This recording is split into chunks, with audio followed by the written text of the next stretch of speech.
جادو کرنا جو ہے ہمارے دین میں حرام ہے اور اس کو کفر بھی کہا گیا ہے۔ اہل کتاب جو تھے وہ اللہ کی کتاب چھوڑ کر جادو کے پیچھے پڑ گئے تھے، وہ جادو اور شیطان پر ایمان رکھتے تھے۔ بہرحال جادو کرنا جو ہے اس کے بارے میں حدیث میں آتا ہے کہ 7 گناہ جو ہیں وہ ہلاک کرنے والے ہیں، اور ان میں سے ایک جادو سیکھنا۔ نبی صلی اللہ علیہ وسلم نے فرمایا تباہ کرنے والی چیزوں سے بچو، اللہ کے ساتھ شرک کرنے اور جادو کرنے کرانے سے۔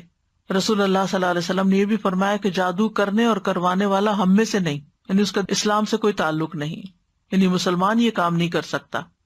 پھر اسی طرح علم نجوم کو بھی جادو کی ایک قسم قرار دیا گیا۔ رسول اللہ صلی اللہ علیہ وسلم نے فرمایا جس شخص نے علم نجوم میں سے کچھ حاصل کیا اس نے جادو کا ایک حصہ سیکھ لیا، جتنا زیادہ سیکھے گا اتنا ہی زیادہ جادو میں مبتلا ہوگا۔ تو اس سے یہ پتا چلتا ہے کہ اس میں ستاروں سے بھی کچھ مدد لی جاتی ہے، کچھ حساب کتاب رکھا جاتا ہے۔ رسول اللہ صلی اللہ علیہ وسلم نے فرمایا عادی شرابی، یعنی جو مرتے دم تک شراب نہ چھوڑے، جادو پر ایمان رکھنے والا، یعنی کرنے کرانے والا یا سیکھنے والا یا سکھانے والا، اور قطع رحمی کرنے والا جنت میں داخل نہ ہوگا۔ ہاں اگر لا الہ الا اللہ پڑھتا تو ہو سکتا ہے کہ پھر سزا بھگت کے جائے، اللہ رحم کر دے۔ اسلام میں جادو کرنے والی کی سزا کیا ہے کہ اس کو قتل کر دیا جائے، چھوڑا نہ جائے، تاکہ اس مرض کا خاتمہ کیا جائے، کیونکہ اگر وہ زندہ رات ہو سکتا خود نہ کرے کسی اور کو سکھا دے۔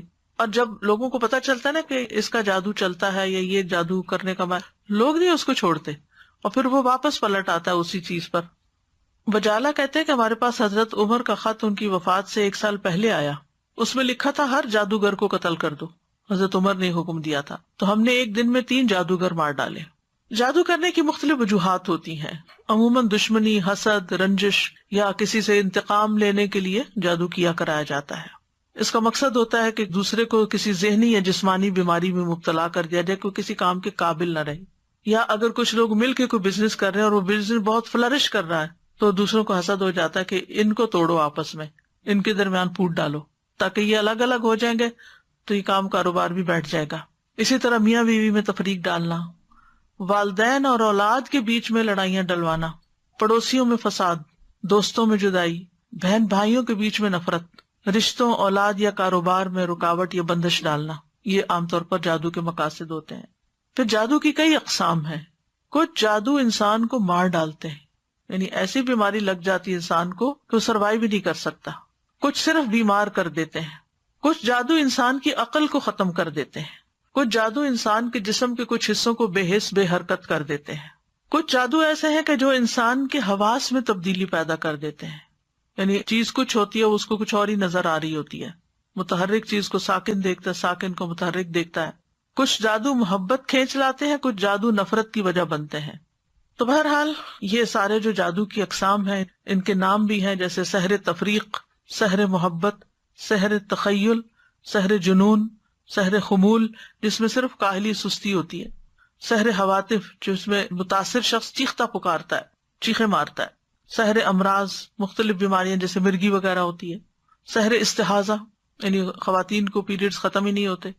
پھر جادو کی علامات بعض آہستہ آہستہ شروع ہوتی ہیں، بعض ایک دم اسٹرانگ آتی ہیں، جیسے سستی، گھبراہٹ، خاموشی، تنہائی کی عادت، کسی سے نہیں ملنا، کسی سے بات نہیں کرنی، ذہنی انتشار، حد سے زیادہ چڑچڑا پن، ذرا سی بات پہ بڑک اٹھنا، کسی کام میں دل نہ لگنا، نماز روزہ عبادت چھوڑ دینا، بغیر کسی بیماری اور وجہ کے سر چکرانا، ڈراؤنے خواب آنا، خواب میں بھی رونا، چیخنا، چلانا، خون کے چھینٹے اور کپڑوں کو کٹا ہوا پانا، خامد بیوی کے درمیان آپس میں کوئی کشش محسوس نہ کرنا، بغیر کسی وجہ کے رشتہ داروں کا آپس کے معاملات میں بگاڑ ہو جانا، یعنی ایک دوسرے سے ملنا جلنا چھوڑ دینا۔ تو یہ اس کی ظاہری علامات ہوتی ہیں۔ اب یہ ہے کہ اس شر سے بچنے کے لیے کیا کرنا چاہیے، کیونکہ جن اور انسان دونوں ہی انسان کے دشمن ہو سکتے ہیں۔ سب سے پہلی بات یہ ہے کہ انسان اللہ کے ساتھ اپنا تعلق مضبوط کرے، اللہ پر بھروسہ کرے، اور دل میں یہ خیال نہ لائے اور یہ وہم نہ لائے کہ مجھ پر کوئی جادو کر دے گا، بلکہ اللہ پہ توکل کرے، اللہ کی پناہ لے۔ حدیث میں آتا ہے کہ اللہ تعالیٰ فرماتا ہے میرا بندہ اگر مجھ سے مانگتا ہے تو میں اسے دیتا ہوں، جو محبوب بندہ ہوتا ہے۔ اگر وہ کسی سے میری پناہ مانگتا ہے تو میں اس کو پناہ دے دیتا ہوں۔ پھر اللہ تعالیٰ کے احکامات کی حفاظت، حدیث میں آتا ہے احفظ اللہ یحفظک، تم اللہ کے احکام کی حفاظت کرو، اللہ تمہاری حفاظت کرے گا۔ نمازوں کی حفاظت، یعنی جو نمازوں کی حفاظت کرتا ہے وہ اللہ کے ذمے میں ہوتا ہے، اللہ کی حفاظت میں ہوتا ہے۔ خصوصاً نماز فجر کی حفاظت. اسی طرح اشراق کا پڑھنا. رسول اللہ صلی اللہ علیہ وسلم نے فرمایا، اللہ عز و جل فرماتا ہے، اے ابن آدم تو دن کے پہلے حصے میں میرے لیے 4 رکعتیں پڑھ لیا کر، میں اس دن کے آخری حصے تک تیری کفایت کروں گا. پھر طہارت کا خیال رکھنا. یاد رکھیے یہ جنات اور یہ شر اور شیاطین اور یہ جادو کے اثرات ان لوگوں پر زیادہ ہوتے ہیں جو پاک صاف نہیں رہتے، اپنے ڈرٹی بالوں کو صاف نہیں کرتے، اپنے استنجا کا صحیح اہتمام نہیں کرتے، یا نہاتے نہیں ہیں، یا صاف کپڑے نہیں پہنتے، یا اندھیرے میں رہنا پسند کرتے ہیں، یا سیاہ رنگ ان کو بہت پسند ہوتا ہے کیونکہ سیاہ رنگ کے اوپر شیاطین زیادہ آسانی سے کام کر لیتے ہیں. پہلے بھی حدیث میں نے آپ کو سنائی تھی کہ جب انسان سو کر اٹھے تو اپنے ناک کو خوب جھاڑے، کیونکہ شیطان جو ہے ناک کے باندھنے پر رات گزارتے ہیں. تو صبح شام کے اذکار کی پابندی کریں. سونے جاگنے کے اذکار کی پابندی وہ بھی حفاظت کے لیے بہت ضروری ہے. بیت الخلاء میں جاتے ہوئے دعا پڑھیں. ہر کام سے پہلے بسم اللہ پڑھیں، کیونکہ جس کام میں بسم اللہ ہو جاتی ہے تو شیطان وہاں سے نکلتا جاتا ہے، وہ اس میں داخل نہیں ہو سکتا، شامل نہیں ہو سکتا. جیسے انسان اپنے گھر میں داخل ہوتا ہے تو بسم اللہ پڑھ کے دروازہ کھولے، کھانا کھانے لگتا ہے تو بسم اللہ پڑھ کر کھائے، اور اسی طرح لائٹ آف کر رہا ہے، لائٹ آن کر رہا ہے، کوئی چیز اٹھا رہا ہے، رکھ رہا ہے، تو بسم اللہ کو تکیہ کلام بنا لینا چاہیے ایک طرح سے لباس اتارتے وقت. اور پھر اسی طرح دائیں ہاتھ سے کھانا اور پینا چاہیے، کیونکہ شیطان بائیں ہاتھ سے کھاتا ہے.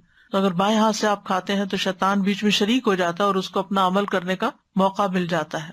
پھر مغرب کے وقت بچوں کو خاص طور پہ گھر سے باہر نہیں نکالنا چاہیے، کیونکہ مغرب کے قریب شیطان جنات جو ہیں وہ زمین پر پھیل جاتے ہیں اور اچکتے پھرتے ہیں. اب اس کا علاج کیسے کرنا چاہیے؟ سب سے پہلے یہ ہے کہ انسان قرآن سے علاج کرے. قرآن شفا ہے، نافع علاج ہے.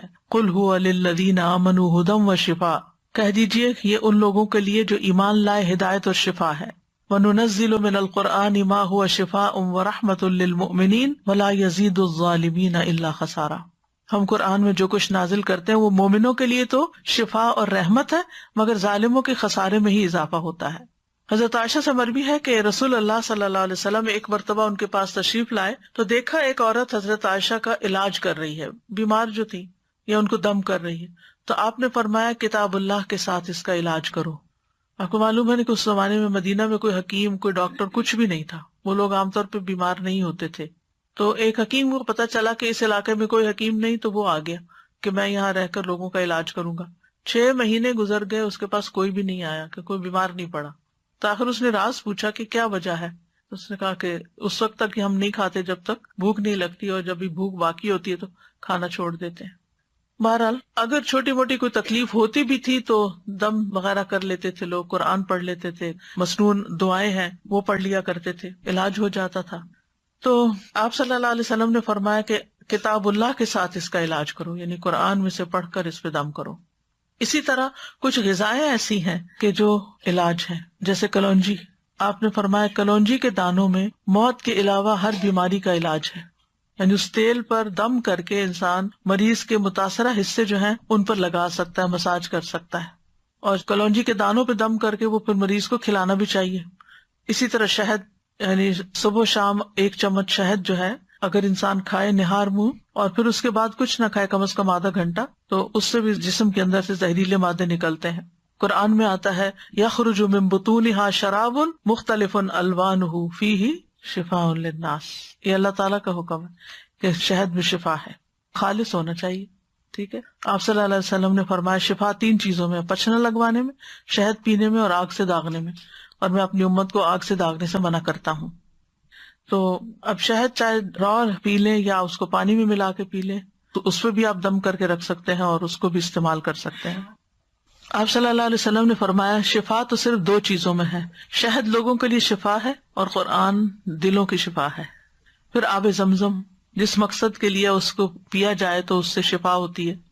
اگر آپ کے پاس تھوڑا سا بھی آب زمزم ہو، کوئی حج سے آنے والا یا عمرے سے آنے والا آپ کے لیے لائے، تو آپ اس کو ضروری نہیں کہ ایک مرتبہ سارا پی جائیں، آپ اس کو دوسرے پانی میں تھوڑا تھوڑا ملا لیں، وہ پورے پانی کا مزاج بدل جائے گا. حدیث میں آتا ہے کہ انہا مبارکتن انہا طعام طعم، کہ وہ بابرکت ہے اور کھانے والے کا کھانا بھی ہے. اور حدیث میں بھی آتا ہے کہ زمزم کا پانی اس مقصد کے لیے جس کے لیے وہ پیا جائے.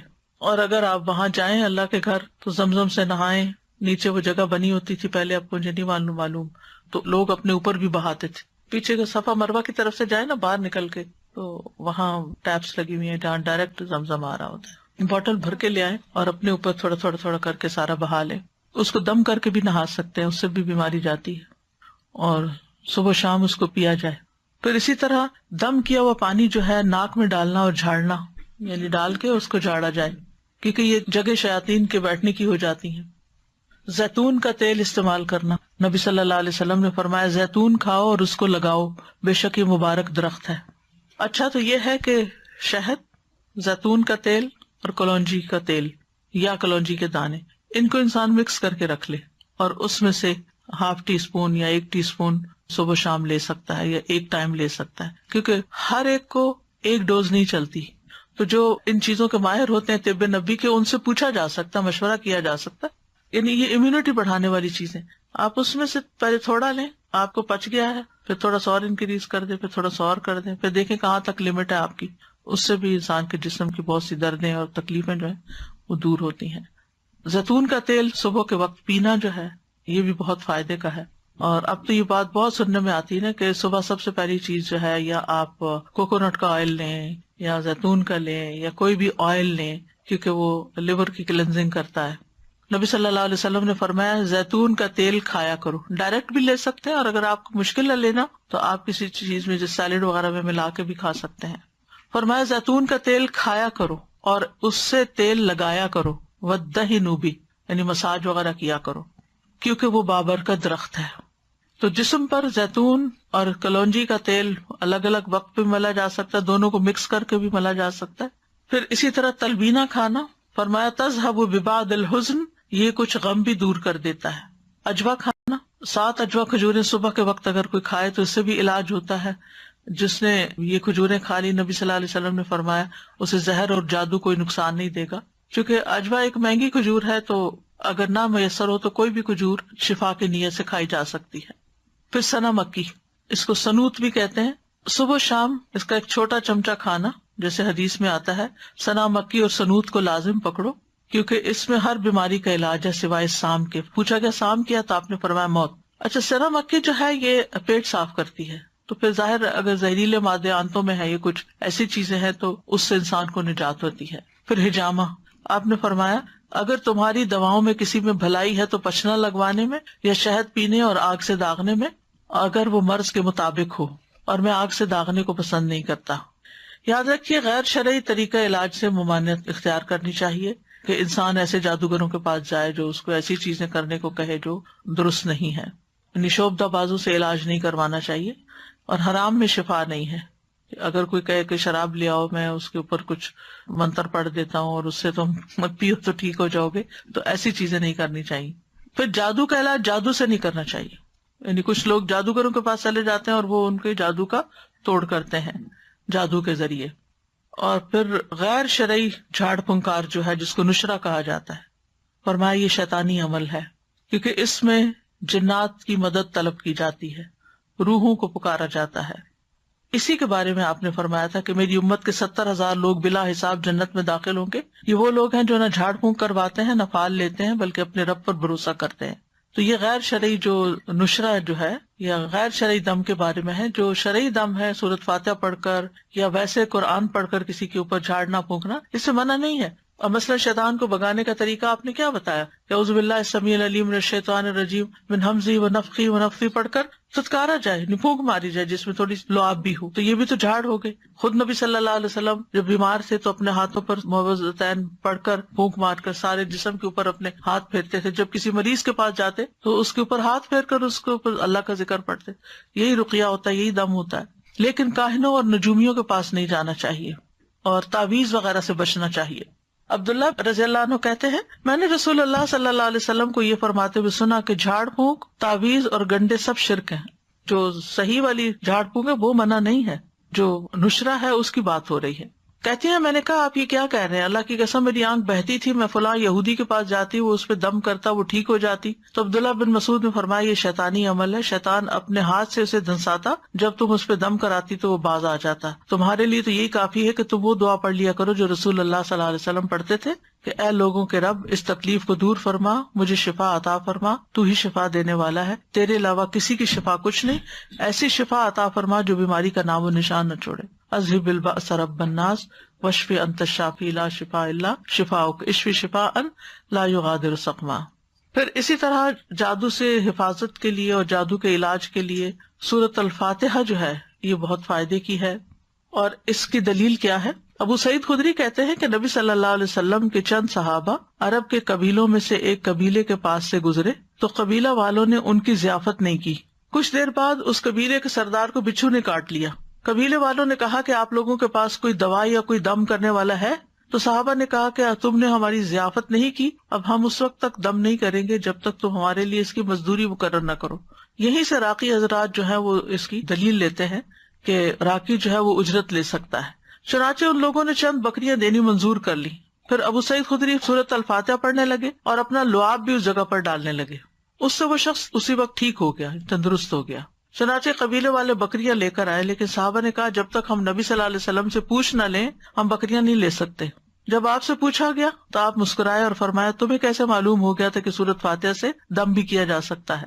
ان بکریوں کو لے لو اور اس میں میرا حصہ بھی رکھو۔ یعنی خوش مزاجی سے آپ نے فرمایا، اور یہ اس لیے فرمایا گا کہ لوگوں کے دلوں کے اندر کراہت نہ ہو اس میں۔ تو اس میں آپ دیکھیے کہ بعض راکی اس سے یہ دلیل بھی لیتے کہ وہ 40 بکریاں تھی اور راکی کو 40 بکریوں کی قیمت تک کی قیمت لینے کا جواز ملتا ہے۔ بہرحال اللہ عالم۔ پھر سورۃ البقرہ جو ہے اس کا پڑھنا، نبی صلی اللہ علیہ وسلم نے فرمایا سورۃ البقرہ پڑھا کرو، اس کا پڑھنا باعث برکت ہے اور اس کا چھوڑنا باعث حسرت ہے، اور جادوگر اس کو حاصل کرنے کی طاقت نہیں رکھتے، یعنی اس پہ قابو نہیں پا سکتے۔ تو اس میں کیا کرنا چاہیے؟ روٹین میں روز سورۃ البقرہ کا کچھ حصہ پڑھتے رہنا چاہیے، جب پھر ختم ہو جائے پھر شروع کر لے، پھر یعنی اور کچھ نہیں تو روزانہ 2 پیجز، یعنی صفحہ ایک صفحہ ادھر ہوتا ہے ایک صفحہ ادھر۔ مصحف عثمانی میں آپ دیکھیں آیت پہ ختم ہوتا ہے نا صفحہ، 2 صفحے ہر روز پڑھ لیا کرے، مثلاً 4 صفحے ہر روز پڑھ لیں، 8 صفحے ہر روز پڑھ لیں تاکہ وہ برکت رہے۔ لگانا اور بات ہوتا ہے اور خود پڑھنا اور بات ہوتی ہے، کیونکہ اس میں تو صرف ہمارے کان سن رہے ہوتے ہیں، لیکن جب ہم خود پڑھتے ہیں تو ہمارا دل دماغ سب کچھ پھر حاضر ہوتا ہے اس میں۔ لیکن سورۃ البقرہ کی کچھ آیات جادو کے توڑ کے لیے بڑی مؤثر ہیں۔ اس میں الف لام میم سے لے کر المفلحون تک، اس کے بعد واتبعوا ما تتلو الشیاطین علی ملک سلیمان آیت نمبر 102 سورۃ البقرہ کی، پھر آیت نمبر 163 اور 164 وَإِلَٰهُكُمْ إِلَٰهٌ وَاحِدٌ لَا إِلَٰهَ إِلَّا هُوَ الرَّحْمَٰنُ الرَّحِيمُ، پھر آیت الکرسی، پھر آمن الرسول۔ تو آپ دیکھیں زیادہ تر رکیہ تو یہی آ گیا۔ رسول اللہ صلی اللہ علیہ وسلم نے فرمایا اللہ تعالیٰ نے زمین و آسمان کی تخلیق سے 2000 سال قبل کتاب لکھی تھی، اس میں سے 2 آیتیں نازل کر کے ان سے سورۃ البقرہ کا اختتام کیا گیا، لہٰذا جس گھر میں 3 راتوں تک سورۃ بقرہ کی آخری 2 آیتیں پڑھی جائیں گی شیطان اس کے قریب نہیں آئے گا، یعنی پھر وہ جادو وغیرہ کا اثر نہیں ہوگا انشاءاللہ۔ دیگر قرآنی آیات بھی ہیں جیسے سورۃ آل عمران کی آیت نمبر 18 اور 19، شہد اللہ انہ لا الہ الا ہو، اس میں بھی توحید کی بات ہے۔ پھر سورۃ الاعراف آیت 54 سے 56 تک، ان ربکم اللہ الذی خلق السماوات والارض فی 6 ایام، اور آیت 56 ہے ولا تفسدوا فی الارض بعد اصلاحها۔ پھر سورۃ الاعراف کی آیت نمبر 117 سے لے کر 122 تک، وأوحینا الی موسیٰ ان الق عصاک فاذا ہی تلقف ما یأفکون، جو آج لیکچر کے شروع میں آیات آپ نے سنی، 117 سے 122 تک۔ پھر سورۃ یونس آیت 81 سے 82، فلما القوا قال موسیٰ ما جئتم بہ السحر ان اللہ سیبطلہ ان اللہ لا یصلح عمل المفسدین ویحق اللہ الحق بکلماتہ ولو کرہ المجرمون۔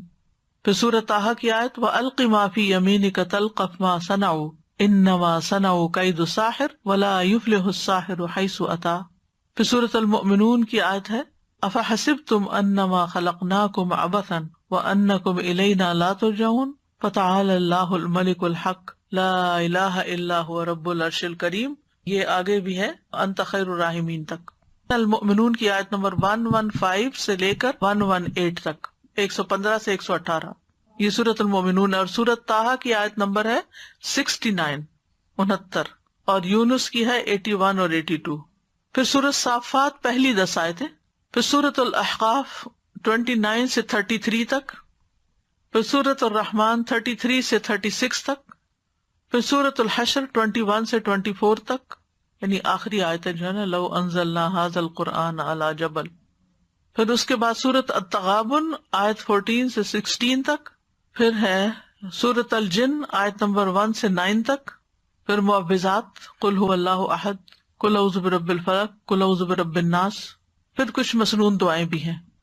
شہد کے بارے میں میں پوچھنا چاہ رہی تھی کہ اب آج کل تو جیسے مطلب شہد کی مکھیوں کو بھی وہ اس طرح سے نہیں ہوتا کہ شہد مکھی جا کے پھول سے جا کر لے وہ رکھ دیتے ہیں کنسنٹریٹڈ سیرپ جس سے پھر وہ شہد بناتی ہیں، تو کیا وہ بھی اس میں آئے گا؟ اگر بالکل نہ ملے اصلی شہد تو پھر وہ بھی لے سکتے ہیں، کیونکہ بہرحال شہد کی مکھی اسے پروسیس کرتی ہے اس شوگر کو، تو اس کی کیفیت بدل جاتی ہے۔ آپ نے کہا تھا کہ یہ جب جادو کرتے ہیں نا تو یہ روحوں کو بھی بلاتے ہیں، رائٹ؟ جن وغیرہ جو ہوتے ہیں، ناٹ انسانوں کی مری ہوئی روح ہیں، وہ نہیں۔ سازا ایک سوال پوچھنا تھا کہ اگر کسی کے اوپر جیسے جادو کا اثر ہو لیکن اس کو نہیں اندازہ کہ اس کے اوپر اثر ہے، اس کو اس کے اثرات محسوس ہو رہے ہیں، کوئی بیماری میں مبتلا ہو گیا، کسی پریشانی میں، اب وہ اس پریشانی کو دور کرنے کے لیے ذکر اذکار، نماز، روزہ جو بھی اپنے طور سے کر رہا ہے، تو کیا ضروری ہے کہ وہ علاج کا سوچ کے ہی جادو کا علاج کیا جائے، یا وہ اپنے جو نارمل اپنے یعنی ذکر اذکار میں بھی اضافہ کر دیتا ہے تو اس سے بھی اس کا علاج توڑ ہو سکتا ہے؟ اس سے بھی توڑ ہو سکتا ہے، ضروری نہیں کہ وہ یہ سوچ کے کرے کہ مجھ پہ جادو ہوا ہوا تو میں جادو کا توڑ کر رہا ہوں۔ اگر ویسے بھی، کیونکہ کبھی کبھی ذہن نہیں جاتا آپ کا کہ کوئی جادو کا اثر ہوگا، بٹ آپ کو اثرات محسوس ہو رہے ہوتے ہیں اس کے۔ لیکن جب آپ وہ قرآن وغیرہ پڑھتے ہیں، جو بھی ایک میں ابھی انشاءاللہ اینڈ پہ بتانا چاہ رہی تھی، ابھی بتا دیتی ہوں جو کہ آپ نے پوچھ ہی لیا، کہ رقیہ بھی کئی قسم کا ہے۔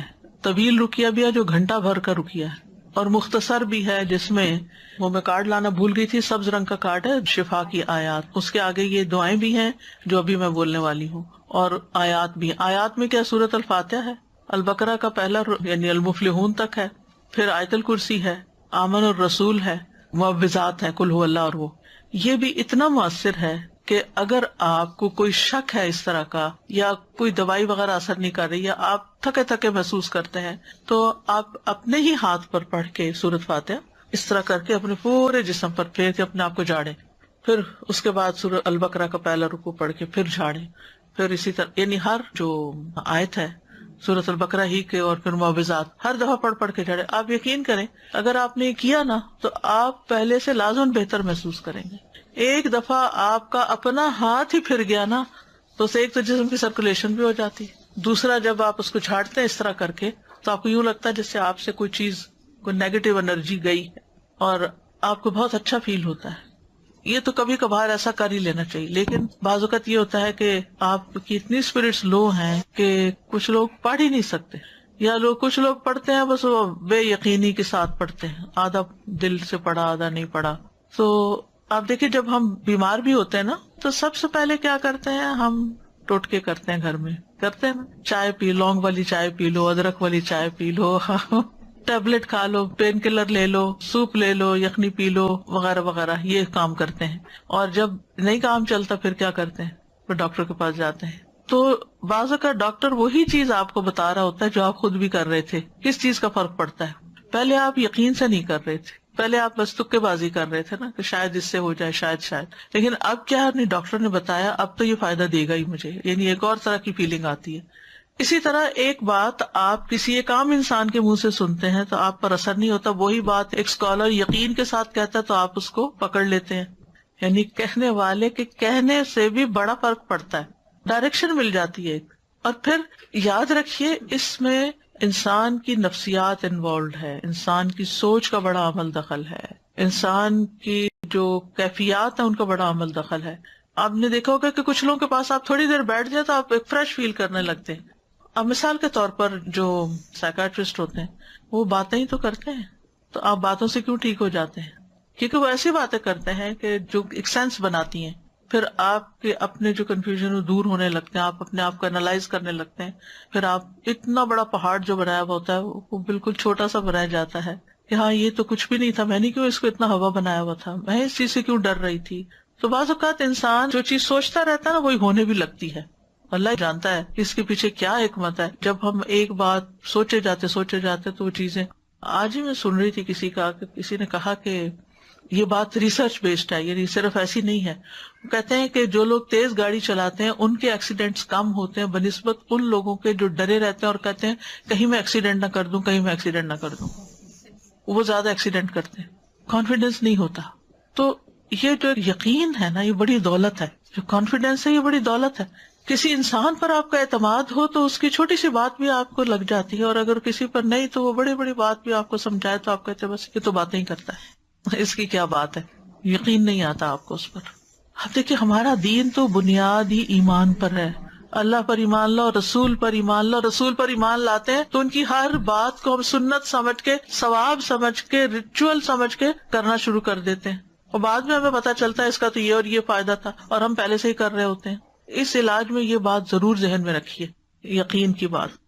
تو چند مسنون دعائیں ہیں، میں یہ بتا دوں ایک دفعہ، اور یہ جو کارڈ میں آپ کو بتا رہی تھی آیات شفا کا، یہ ایکچولی میں نے خود بہت چیزیں دیکھ کے پھر اس نظریے کے ساتھ اس کو میں نے بنوایا تھا کہ دیکھنے میں بھی چھوٹا، اٹھانے میں بھی، بیگ میں بھی رکھ سکیں، اور مختصر ہو اور اوتھینٹک ہو۔ تو اس میں یہی جو میں اس وقت آپ کو بتا رہی ہوں وہی دعائیں ہیں، اگر آپ اپنی نماز کی جگہ پہ رکھ لیں یا کہیں بھی جہاں آپ کی نظر پڑتی ہو، یا کوئی بیمار ہو اس پہ جا کے پڑھ کے اس پہ دم بھی کر سکتے ہیں، یا اس کو دے سکتے ہیں، وہ اپنے لیے خود بھی پڑھ سکتا ہے۔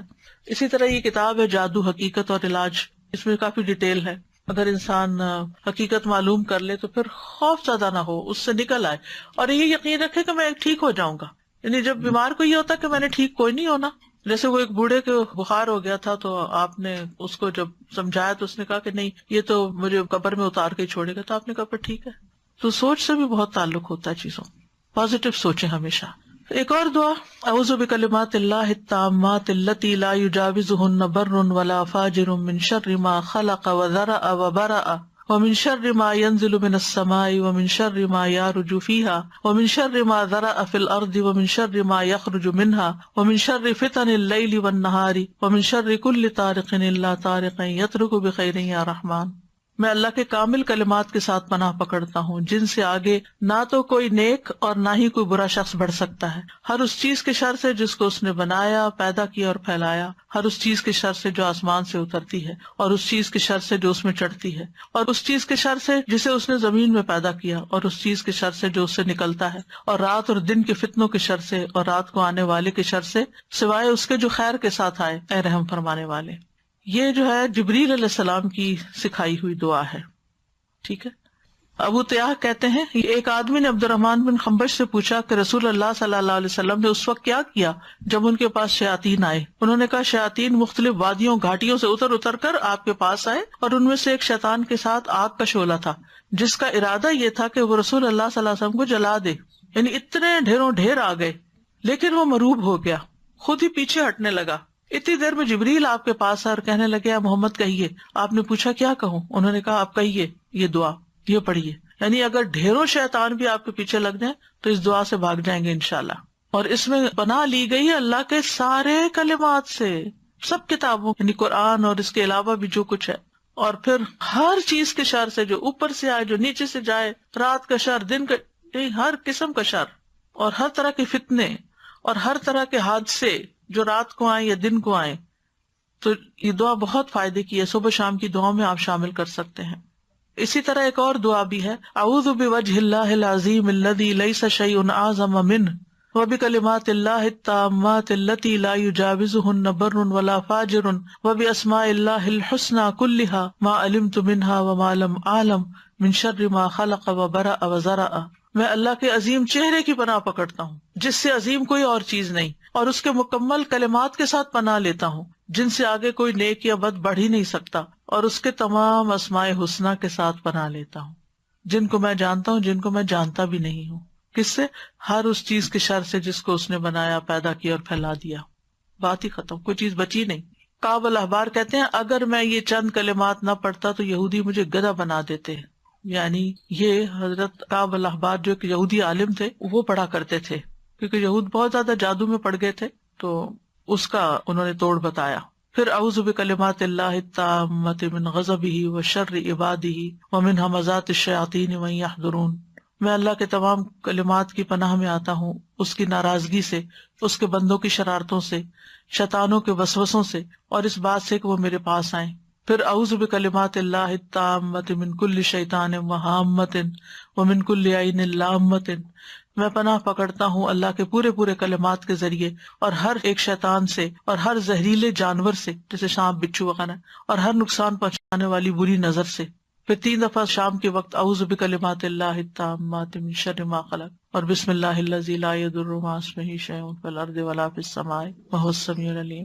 پھر اسی طرح اگر آپ دوسرے کو دم کر رہے ہیں تو اللہم رب الناس مذہب البأس اشفی انت الشافی لا شفاء الا شفاء الا انت شفاء لا یغادر سقما، یہ صحیح بخاری کی روایت ہے. پھر اذہب البأس رب الناس انت الطبیب وانت الشافی، اے اللہ جو لوگوں کا رب ہے تکلیف دور کر دے، تو ہی طبیب، تو ہی شفا دینے والا ہے. امسح البأس رب الناس بیدک الشفاء لا کاشف لہ الا انت، اے لوگوں کے رب اس تکلیف کو دور کر دے، شفا تیرے ہاتھ میں ہے، تیرے علاوہ کہیں اور سے شفا نہیں مل سکتی. پورا یقین و توکل اور بھروسہ اللہ پہ. بسم اللہ ارقیک من کل شیء یؤذیک من شر کل نفس او عین حاسد اللہ یشفیک بسم اللہ ارقیک، میں اللہ کا نام لے کر آپ پر دم کرتا ہوں ہر اس چیز سے جو آپ کو تکلیف پہنچائے، ہر نفس کے شر سے اور نظر بد سے، اللہ آپ کو شفا عطا فرمائے. میں اللہ کا نام لے کر آپ پہ دم کرتا ہوں. بسم اللہ یبریک ومن کل داء یشفیک ومن شر حاسد اذا حسد وشر کل ذی عین، اللہ کے نام کے ساتھ وہ آپ کو صحت دے اور ہر بیماری سے شفا دے، اور حاسد کے شر سے جب وہ حسد کرے، اور ہر بری نظر والے کے شر سے محفوظ رکھے. اور اسأل اللہ العظیم رب العرش العظیم ان یشفیک 7 دفعہ پھر پڑھے. میں اللہ عظمت والے سے دعا کرتا ہوں جو عرش عظیم کا رب ہے کہ وہ تمہیں شفا دے دے. تو یہ ہے علاج، آپ خود بھی کریں، اگر نہیں کام چلتا تو پھر کسی ماہر راقی سے بھی کروا سکتے ہیں علاج، لیکن توڑ اللہ کے کلام میں ہی ہے جو کہ جائز بھی ہے اور فائدہ مند بھی ہے، کیونکہ غلط طریقوں سے جادو کا توڑ جادو سے کرانا جو ہے یہ منع ہے. اور بعض اوقات وہ جنات کو اس طرح مدد کے لیے پکارتے ہیں کہ جس میں شرک کا پہلو بھی آ جاتا ہے. اچھا ایک بات یہ کہ جب آپ علاج کرا رہے ہو نا تو کسی سے ذکر بھی نہ کریں، کیونکہ شیاطین پھر اور ہوشیار ہو جاتے ہیں اور مزید اٹیک شروع کر دیتے ہیں بعض اوقات. سادہ جی میں ایک کوشچن بس پوچھ رہی تھی کہ نظر بد اور جادو سیم تھنگ ہے یا ڈفرینٹ ہے؟ نظر بد جادو الگ ہے، نظر بد الگ ہے، علاج ایک ہی ہے تقریباً. السلام علیکم استاذ. جی وعلیکم السلام. میں تھوڑا سا لمبی بات کروں گی، ہو سکتا ہو جائے، لیکن یہ کہ یقین کے لیے سب کو میں آج ہی کا تازہ اپنا واقعہ سنانا چاہتی ہوں. جی سنائیے. میں انگلینڈ سے آئی ہوئی ہوں یہاں پر تو وزٹ کے لیے، تو آج میں آپ سے ملنے کے لیے آ رہی تھی. تو 2-3 دن سے میں یہ پروگرام بنا رہی تھی بہن کے ساتھ کہ مجھے لے چلو، تو میں ساتھ ہی اپنے اندر فیصلہ کر رہی تھی، کسی سے کوئی بات نہیں کی، کیونکہ 15 میں اسلام آباد گئی تھی آپ کے ادارے میں کورس کرنے کے لیے. تو میں وہاں 2-3 ماہ رہی ہوں، تو تقریباً 3 سپارے ہمارے ہو گئے تھے. لیکن یہ ہے کہ اچانک یہ ایک دن نا میرے ساتھ واقعہ پیش آیا کہ میں وہاں ٹوائلٹ میں گئی ہوں، تو وہاں پر نا مجھے جیسے ہی اپنے ہی یونیفارم میں ایک لڑکی نظر آئی ہے سامنے، تو اس نے مجھ سے سٹاپ کرا کے تو پوچھا ہے، تو کہتی ہے کہ آنٹی آپ سارے ایگزام دے رہی ہیں؟ تو میں نے اس کی طرف دیکھا تو اس کی آنکھوں میں نا کچھ یعنی کہ عجیب چیز نظر آئی ہے. تو میں چونکہ کلاس چھوڑ کے آئی تھی، میں جلدی میں تھی، میں نے رکی نہیں اور اس چیز پہ میں نے بادر ہی نہیں کی، تو میں واپس چلی گئی اس کو یہ کہہ کے کہ جی میں دے رہی ہوں ایگزام. لیکن نیکسٹ ڈے سے ہی میرا پیٹ ایسے خراب ہوا کہ میری وہ دوبارہ علاج ہو ہی نہیں سکا. 3 ویک میں میرا 11 کلو سے زیادہ ویٹ کم ہو گیا. جہاں بھی میں گئی جو چیز بھی اندر کچھ جا ہی نہیں رہا تھا، یہاں تک کہ ڈاکٹر نے پھر مجھے یہی کہہ دیا کہ آپ واپس چلی جائیں، یہاں کا پانی آپ کو سوٹ نہیں کیا. میں اور میری بیٹی دونوں ہم تھے وہاں پر. تو بہت دکھ تھا میری بیٹی کو بھی چھوڑ کے آنے کا، مجھے بھی، کہ بہت کوششوں کے بعد میں گئی تھی وہاں یہ کرنے. بہرحال میں واپس آ گئی. مختصر یہاں آ کے ہی بیٹی نے تو اللہ کا شکر ہے کہ کر لیا، آن لائن کر لیا، تو اس کا کمپلیٹ ہو گیا، میں نہیں کر سکی. پھر اس کے بعد چھوٹی موٹی یہ بقرہ وغیرہ اور عمران سورت کی میں نے کورس کیے، لیکن وہ میرا نہیں ہو سکا. میں نے اس چیز پہ کوئی توجہ نہیں دی تھی، لیکن کچھ عرصہ سے میں یہ فیل کر رہی ہوں کہ تب سے مجھے ایسے لگتا تھا کہ میرے برین پہ جیسے ایک ڈھکن بند کر دیا جاتا ہے، میں وہ میمورائز نہیں کر پا رہی قرآن جیسے میں پہلے کرتی تھی. تو میں نے نہیں کیا، لیکن یہ اب کچھ وہم سا کہہ لیں، میں نے اس کو وہم ہی سمجھا، اور میں نے یعنی کہ نا یہ سوچنا شروع کیا کہ وہ کیا تھا. وہ مجھے ہر دفعہ پنچ کرتا تھا کہ وہ لڑکی، اس کی آنکھیں، وہ کیا تھا اور وہ کون تھا. تو اب میں کچھ وہم میں آئی تو میں نے سوچا کہ میں آپ سے ذکر کروں گی اس چیز کا کہ شاید مجھے کچھ ایسا اثر ہے کہ اس کے علاج کا. لیکن نظر بھی ہو سکتی ہے کیونکہ آپ کی ایج زیادہ تھی عام بچیوں سے، تو انہوں کو اچھا آپ پڑھ رہی ہیں، آپ کس پارے ہو رہے ہیں، اسی وجہ سے میں کیونکہ شور نہیں تھی تو لیکن یہ میں نے سوچا آپ سے ذکر کر کے آپ سے پوچھوں گی. لیکن آج صبح جب میں نماز کے بعد بیٹھی تو مجھے یہی آپ جو حدیث سنا رہی ہیں یاد آئی کہ وہ 70,000 جو کہ نہ جھاڑ پونچھ کرتے نہ کچھ. تو میں نے فیصلہ کیا کہ نہیں میں نہیں ذکر کروں گی، میں اللہ ہی سے وہ دعائیں کروں گی. یہ سب سے پہلا کام یہی کرنا چاہیے کہ اللہ کی طرف رجوع کرنا چاہیے، اور پھر اللہ تعالیٰ ہی گائیڈ کر دیتا ہے. لیکن میں اب اللہ کا اتنا شکر کر رہی ہوں، اتنا شکر کر رہی ہوں کہ وہ کیسے دلوں کو جانتا ہے کہ مجھے آج نہیں پتا تھا کون سی کلاس ہے، مجھے نہیں پتا تھا یہاں کیا درس ہوگا کیا نہیں ہوگا، مجھے نہیں پتا تھا کہ میرا علاج ہی اللہ تعالیٰ آج مجھے دکھا دیں گے. میں اس کی شکر گزار ہوں. ہمارا کل کا ٹاپک جو ہے وہ نظر بد سے متعلق ہے، نظر بد کا علاج جو ہے. ٹھیک ہے، آج کے لیے اتنا ہی کافی ہے. وآخر دعوانا ان الحمد للہ رب العالمین. سبحانک اللہم وبحمدک، اشہد ان لا الہ الا انت، استغفرک واتوب الیک. السلام علیکم ورحمۃ اللہ وبرکاتہ.